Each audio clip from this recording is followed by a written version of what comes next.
What's up, traders? It's Mark Sebastian, your only option. On Wednesday, the S&P 500 was up 9.5%, the triple Q up 12, and the VIX down 18.7 points. Why? I think we all saw Trump's tweet. Now the question is this just a dead cat bounce, or is this the bottom? And it's time to jump in. I'm here to break it down. So let's dig in.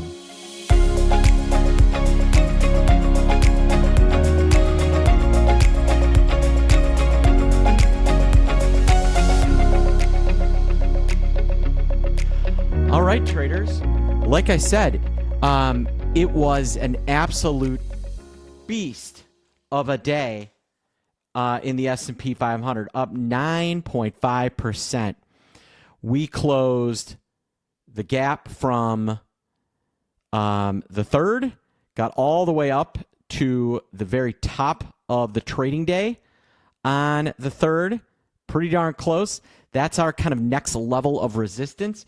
After that, we'd be talking 50, 55, 70-ish.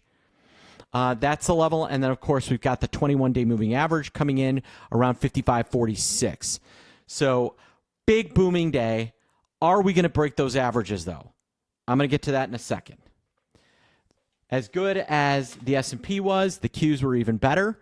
They got all the way back to their 21-day moving average. They closed the gap all the way back to April 2nd, right up against the 21-day moving average.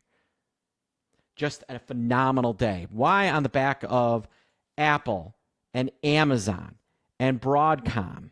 They were all up at least 10%. Apple was up 15%.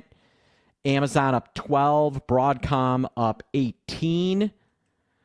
Just huge days kind of across the board. Google up 10. Goldman Sachs up 10%. Meta up 14. Microsoft up 10. NVIDIA up 18.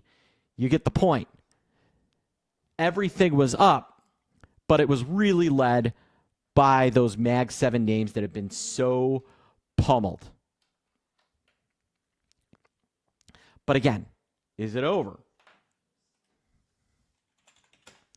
VIX has its single largest drop in percentage terms ever. Now, we don't look at VIX in percentage terms, but what I will tell you is that high to low, VIX went from 57.72 all the way down to below 33. One of the biggest moves in VIX I've ever seen. VIX futures term structure really flattened up. Really flattened up. Let me show you the difference. Here is where we closed on Tuesday.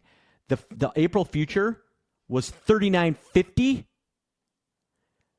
The VIX was 54. Today, the April future lost $11. The VIX, 18. Just an absolute pummeling. The whole curve is now flattened up.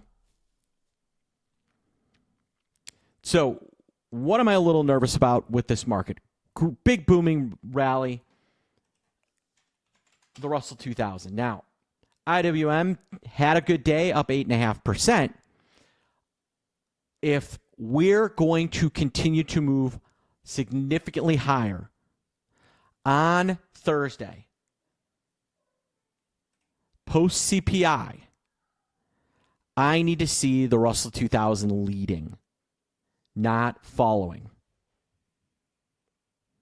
I need the Russell 2000 leading, not following. So, how do you approach this market? Base case, it looks like we're going to get follow through on Thursday. CPI in the morning could throw a little bit of a speed bump, but my guess is we're going to see some FOMO buying on Thursday, at least on the open.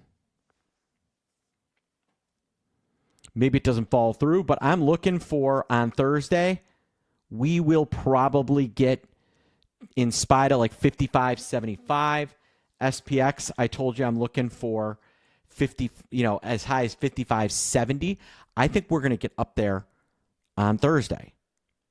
Now, if that's where we are and the Russell 2000 is leading and that VIX curve has flattened up entirely, we could really take off. You know, I thought this was going to be a little slower, and there are still some risks out there. The other big risk is the bond market. Overnight, the bond market got absolutely slaughtered. Rumor is China sold some bonds. People freaked out. There may have been some margin calls, but the bond market absolutely freaked out.